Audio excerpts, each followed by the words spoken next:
Right, welcome to Foil Labs on the during lockdown. Love it. Some people were going to ask me what I'm doing with to surface foils. That's quite interesting because at Silver Planner in the World Championships, the French had a foil finisher. Anyway, what does that mean? We don't know.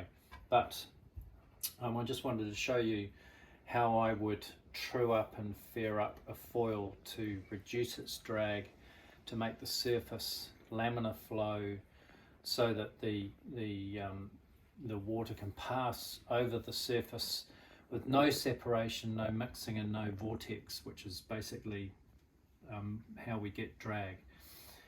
And just as an example, I've done a little bit of some writing here which talks about laminar flow and what we're trying to achieve to reduce drag. And just remember that this foil, this is a 1000 starboard foil, the 900, which is a standard Olympic foil, is an example of what this foil can lift. Here are the weights. So I'm 74 kgs, I'm the rider, plus 3.5 kgs, which is 77.5 kgs. That just equals a wetsuit and a harness and a helmet. So all up, as a racer, I'm 77.5 kgs, and then all up the equipment, everything included, is 30 kgs. So my total race weight is 107.3 kgs.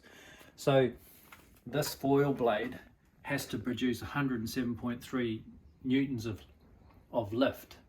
So that's why this surface, top and bottom, is so important. So I've just laid out some of the things that I use. I've got water, wet and dry sandpaper, from 250, which is the coarsest, to 800, and then I go to 600 and 800, and then I might go finer. And there's debate around what grit you should wet and dry or finish a foil blade to, and it all depends on whether it's salt water, fresh water, how pure the water is, temperature. I guess once we've got more data about all that, you can, I guess, narrow down what grit sandpaper, what level of finish you should achieve on your foils. But we'll keep it simple. So I've got my wet and dry sandpaper, and then I've got a whole series of different blocks that I use to true up this particular surface. So I'm going to do this this tutorial in two sections. The first one, I'm just going to show you what I do to take out some of the major imperfections, and then the second video I'll show you what I do and how I use these blocks, because in a sense it's a bit of an art form. You've got to understand what it is that you're trying to achieve, and that is to take out all of the imperfections, the lumps and the bumps that create drag, and true this surface up, top and bottom. And we know that a foil works by creating a high lift, high pressure underneath and low pressure on the top. So it's good to do a little bit of research on how foils work and how lift works, and where on different types of foils, depending if they're high aspect or low aspect ratio, where the maximum chord thickness is for a foil to create lift. And generally the slower and lower aspect ratio foils, their maximum chord distance is further forward to give lift quickly, and high aspect ratio, the maximum chord thickness is further back. And you can see examples of that in fighter aircraft. Anyway, let's get on to this. So if you come a little bit closer, what I've done is got some paint and some thinners. This is a polyurethane paint, and some of these are actually for women's makeup. Stole them from my wife. and I've dipped it in here and I've rubbed it over here just to give like what we call a tracer coat. And the tracer coat can highlight, this is quite an old foil, but you can see it highlights all of the scratches, all of the imperfections. This is on the bottom surface of the foil, so it gives us a very good indication of pretty much how rough this foil is. And we're precise because the faster we go through the water, the smallest of micro blemishes or imperfections on this foil, particularly the first third of this foil when it goes through the water, then the slower it's going to be, because these are fast pieces of kit moving fast through the water. So that's why we have to be super fussy about the surface that we're producing. I did one of these a while ago, and if somebody was to say to me, how much time would you spend on one foil, I'd probably spend 8 hours just to do one foil, to true it up. That's how long it takes. Maybe some other people take longer. Anyway, so here's my tracer coat. We can see all the little imperfections, and the first thing I want to do, I've got a whole set of blades here. These cutting knife blades. We know that they're super straight and very sharp. And what I want to do first of all is true up the trailing edge, take off the manufacturer's sort of little lump that exists along the trailing edge of this foil. And I can do that if I hold my blade flat, and I can do that by scraping up. And if I keep going, you can see the high spot that this first method has removed. So I'm just taking away the finish on these foils on the trailing edge to make it nice and true and fair. You got to be careful you don't cut into the carbon. And it's important, the profile of this particular starboard shape, it actually does have relief or undercut, very minor. If you were to compare this to a Phantom has a lot more indentation through the trailing edge here, or the back third, and you can see it if you look very carefully at the daylight that sits between the bottom of the blade and the foil. It's important that we don't take too much off the center here. We want that undercut to remain, but what we're trying to do is true up that back edge.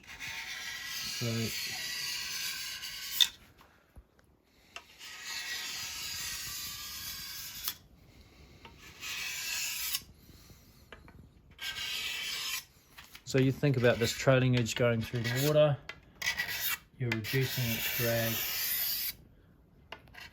and the vortex is a bit come off the tip. So a lot of the damages on this particular foil have been from the sand on the beach. So you can see there's still the trailing edge on this particular foil is still very thick. It's very thick. There's a big build-up of finishing product from the manufacturer here. So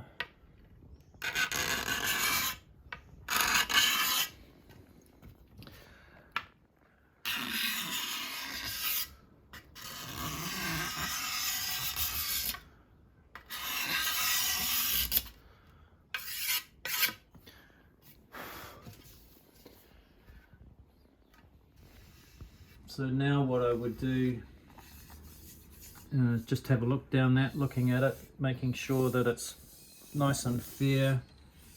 There's a fair curve. And the next thing I do is, once this is nice and sharp, not too sharp, I would then work on the top surface. I don't use a blade on the top surface because yeah, this is the shape of the foil, and as it comes down to the trailing edge, there's not much of a build-up of the manufacturer's product on the trailing edge. Hardly any, actually.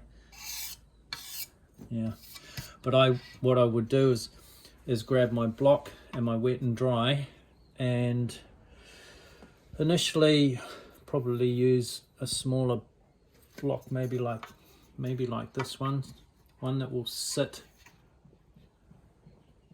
and just basically not nicely work this trailing edge. Right, I haven't got any sandpaper on it at the moment, so let's do that. Let's now just flick that over, and I'll take, I think this block's a better block, and I'm going to use some fairly coarse stuff initially. What have I got here to be precise? 300.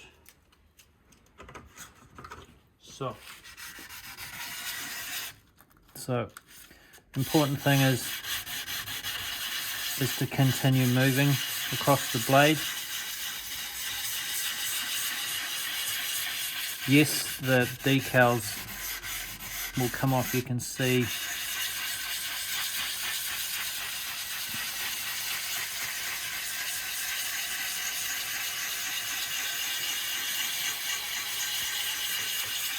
So I'm making sure I'm keeping the block nice and flat, and sometimes I'm angling it depending on the shape of the blade. In this case, I sort of angled it, and as I'm doing this, I'm thinking about how I'm pulling the surface down to meet the underside surface to make it nice and true. So I'm not rolling. I'm just sensing and feeling how the top surface should sort of facet round and meet the undersurface.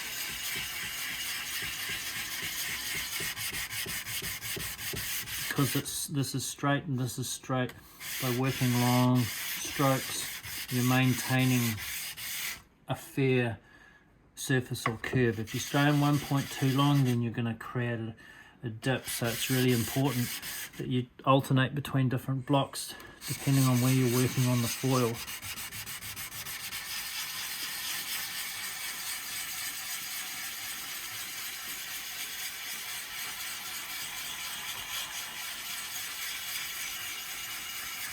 I've always got a rag handy just to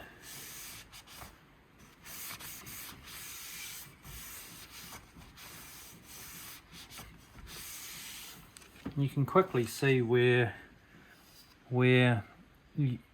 there's more material coming off. I'm not sure actually.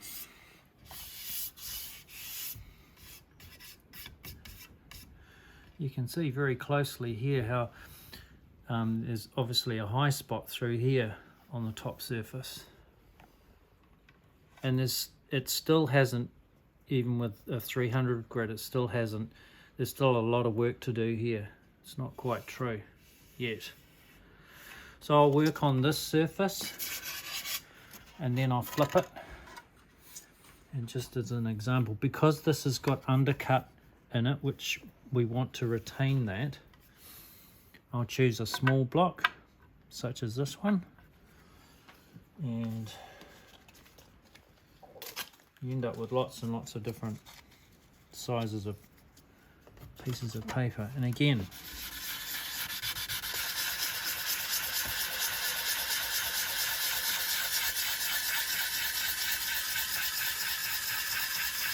this is a coarse wet and dry because we've only just started.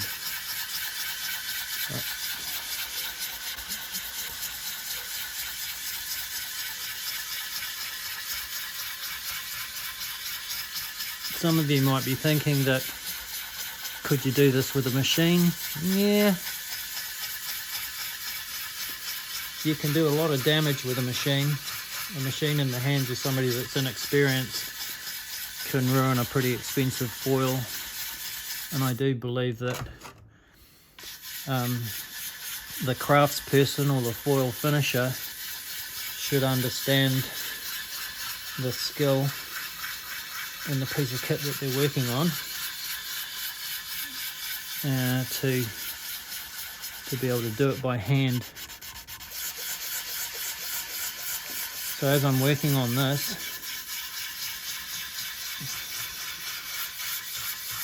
I'm also aware that I don't want to cut through into the fibres. Here's an example. I've only just started working on this one, but you can see there's a lot of the manufacturer's imperfections that start to become quite evident. So it's not perfect.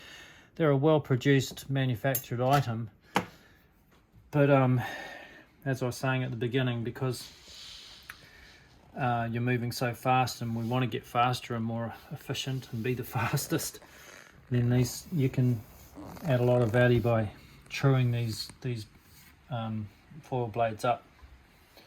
I'll come back on a second video and take it to some more stages, and then we'll look at how we can polish it.